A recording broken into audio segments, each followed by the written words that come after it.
मुंबईमधील लोहमार्ग पोलिसांच्या वसाहतीमध्ये जी मेंटेनन्सची लाईट असते ती तब्बल कोट्यावधी रुपयांचं बिल थकल्यामुळे कापण्यात आलेले आहे आणि यामुळे सुमारे 700 ते 800 लोहमार्ग पोलिसांची कुटुंब जे आहेत ती अगदी काल रात्रीपासून मोठ्या त्रासाला त्यांना सामोरं जावं लागतं आहे।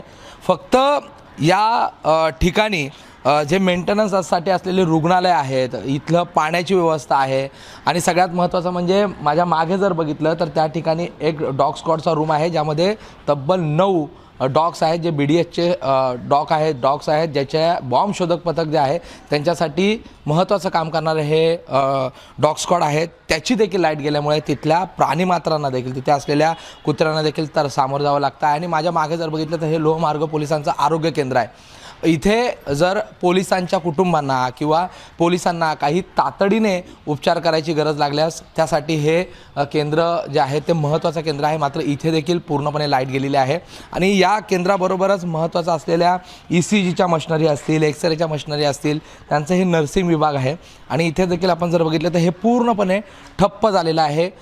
या ठिकाणी लाईट गेल्यामुळे ह्या सगळ्या मशिनरी ज्या आहेत त्या बंद आहेत। इथे आपण जर बघितलं तर ही ECGची मशीन आहे, त्याचबरोबर इथे एक्सरे मशीन आहे, मात्र ह्या देखील बंद आहेत। ह्याच्या पुढे गेलं तर आपल्या इथल्या विद्यार्थ्यांसाठी जे वाचनालय आहे ते देखील बंद झालेलं आहे कारण त्या ठिकाणी लाईट जी आहे ती लाईट नाही आणि अशा अंधारामध्ये त्या ठिकाणी विद्यार्थी अतिशय त्रासामध्ये त्या ठिकाणी जे आहे ते वाचन करतायत। ज्याप्रमाणे प्राणी मात्र त्रस्त आहेत, इथली कुटुंब देखील त्रस्त आहेत आणि ह्या सगळ्या महिला जर आपण बघितल्या तर हे पोलीस कुटुंब मधल्या सगळ्या महिला आहेत। काल रात्रीपासून या ठिकाणी पाणी नाही आहे, प्रयत्न करण्यात आला, जनरेटर आणण्यात आला, मात्र हा जनरेटर हा अगदी तुटपुंजा ठरला।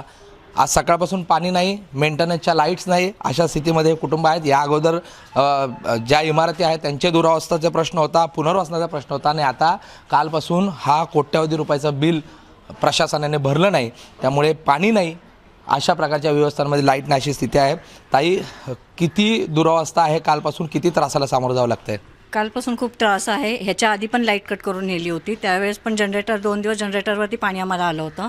आता काल दुपारीपासूनच हे तोडली, लाईट पूर्ण तोडली आहे। हॉस्पिटलची असू दे, डॉग स्क्वॉडची असू दे, पाण्याच्या लाईटीची असू दे, ते पूर्ण लाईटी तोडलेल्या आहेत। पण आता ह्याच्यावरती आमच्या पगारातून सगळं कटिंग जातं आहे, म्हणजे आमची ह्याच्यात काही चुकी नाहीच आहे, पण आमची चुकी नसताना हा त्रास आम्हाला आहे।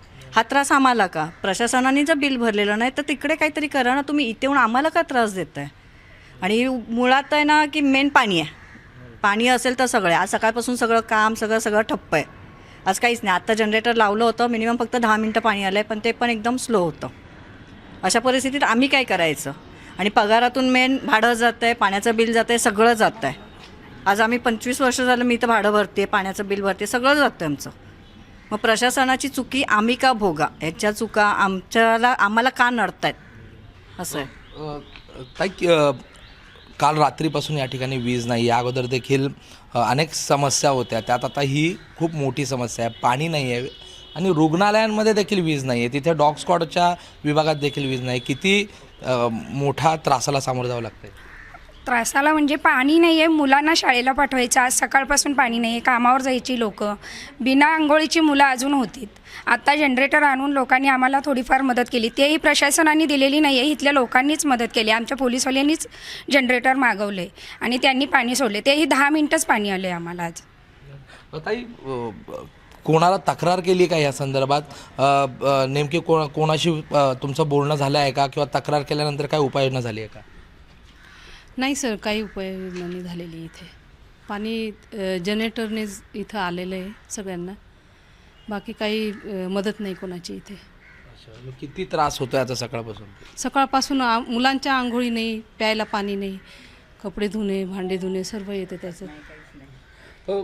सुशील जे आहेत माझ्याबरोबर, सुशीलजी, हे नेमकं किती बिल थकलं आहे आणि दुसऱ्यांदा तिसऱ्यांदा ही वीज कापण्याचा प्रकार आहे? ही सगळी व्यवस्था, रुग्णालय आहे, खरं तर तिथे डॉग स्क्वॉड आहे, त्यांच्या अत्यावश्यक सेवेमधल्या ह्या सगळ्या गोष्टी आहेत। पाणी अत्यावश्यक सेवेमधले, त्याची देखील वीज कापण्याची जी आहे ती गरज अदानीसारख्या इलेक्ट्रिसिटीला लागली, त्यांनी वीज कापण्याचा इथपर्यंत नौबत का आली आहे? साहेब, जवळजवळ प्रशासनाचं 1.5 कोटी बिल पेंडिंग आहे असं काल आम्हाला सांगण्यात आलं। काल त्यांचे अधिकारी आलेले, त्यामुळे त्यांना रिक्वेस्ट केली, साहेब लाईट वगैरे कापा, पण पाण्याचं ते अत्यावश्यक आहे। त्याच्यामुळे आणि दुसरं बघू शकतात हॉस्पिटल पण आता लाईट्स नाही आहे, रुग्ण आपल्यासमोर येऊन बाहेर परत जात आहे, डॉक्सॉट रात्रभर तसंच आहे. आम्ही वारंवार प्रशासनाला किंवा विनंती करतो आहे तरी कोणी दुर्लक्ष करत नाही आहे. फक्त तिथे सांगतं की मंत्रालयात बिल गेलं आहे, पण मंत्रालयात 1.5 कोटी पास करायला यांना एवढा महिना 2 महिना लागतो आहे का? आज तुम्ही 1,500 कोटीचे तुम्ही प्रपोजल पास करता, जी पोलीस वसाहतल्या कुटुंब आहे त्यासाठी तुम्हाला 1.5 कोटीचं बिल पास करायला आज 1.5 महिना लागतो आहे का? मला प्रशासनानं हेच विचारायचं की समजा पोलीस वसाहतीमधला पोलीस कर्मचारी हा वेळेवर भाडं देतो आहे, वेळेवर मेंटेनन्स भरतो आहे, तर त्यांना ही सुविधा का उपलब्ध भेटू नये? आज त्याच्यामुळे कित्येक पोलांची आज परीक्षा आहे, परीक्षेला जाताना सुद्धा त्यांना पाणी नव्हतं, बिगर आंघोळीचे ते गेलेले. आज कित्येक पोलीसवाली पण आज आपण घरा बघत असेल तर पाणी अभाव असल्यामुळे आज सगळ्यांनी आज भांडे वगैरे घासलेले नाही आहे किंवा कपडे धुतलेले नाही. आज तशाच महिला सगळ्या इथे आलेल्या आहे. ते बोलतात की हे आपण किती महिने असं सहन करत राहायचं? ह्याच्यापाठी काय मुद्दा आहे तो शासनाने हे शोधून काढावा व सरकारने कुठेतरी मार्ग काढावा ह्याच्यातून. कारण दरवेळेला असंच होतं की तात्पुरते येतात, लाईट कट करतात, परत 1-2 महिन्यात आमच्याच लोकांना तो त्रास दिला जातो. त्याच्यामुळे कुठेतरी प्रशासन दिरगाई करतं आहे, अधिकाऱ्यांवर ह्याचा वचक राहिलेला नाही आहे. आपल्यामार्फत आम्हीसुद्धा पुनर्वसनाचा असू दे किंवा काय असेल तो मुद्दा उचललेला, कोण दुर्लक्ष सगळे करतं आहे. ह्याच्यामध्ये कुठे अपघात होऊ शकतो हे पण बघत नाही. आज पाण्याचा अभाव आपण 1 दिवस किंवा 1 तास राहू शकत नाही. आज 24 तास झाले आज पाणी नाही आहे, लोक महिला खाली आज रस्त्यावर उतरलेल्या आहे. अधिकारी आम्हाला इथले मदत करत आहे, पण प्रशासन मंत्रालय कर्मचाऱ्यांना 1.5 कोटीसाठी एवढा 1.5 महिना लागतो आहे का? हेच मला विचारणं आहे सर.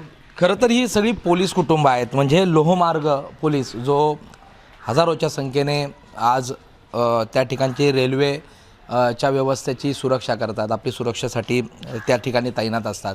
त्यांची साधारणतः 700पेक्षा जास्त कुटुंब या पंतनगरच्या पोलीस वसाहतीमध्ये राहतात. या अगोदर पुनर्वसनाचा प्रश्न होता, त्या अगोदर इथे जे फलक पडलं त्यानंतर इथल्या इमारतींच्या बाबतची समस्या होती. मात्र आताची जी समस्या आहे ती अतिशय गंभीर आहे, कारण कोट्यावधीचं बिल या संदर्भात सरकारने भरणं गरजेचं होतं, ते भरलं गेलं नाही. आणि त्यामुळे इथलं पाणी, ह्या अशा प्रकारच्या रुग्णालयांची वीज, बाजूला असलेल्या डॉग स्क्वॉडच्या सेंटरची वीज आणि इथल्या व्यवस्थेच्या सगळ्या वीज ज्या आहेत त्याचं कनेक्शन कापण्यात आलेलं आहे. त्यामुळे हे सगळ्या पोलीस कुटुंब जे आहेत ते प्रचंड त्रासात आहेत. आणि या संदर्भात सरकार, प्रशासन नेमकं काय पावलं उचलतात याकडे या सगळ्या कुटुंबांचं लक्ष लागलेलं आहे. प्रशांत बडे, ABP माझा, मुंबई. ABP माझा, उघडा डोळे बघा नीट.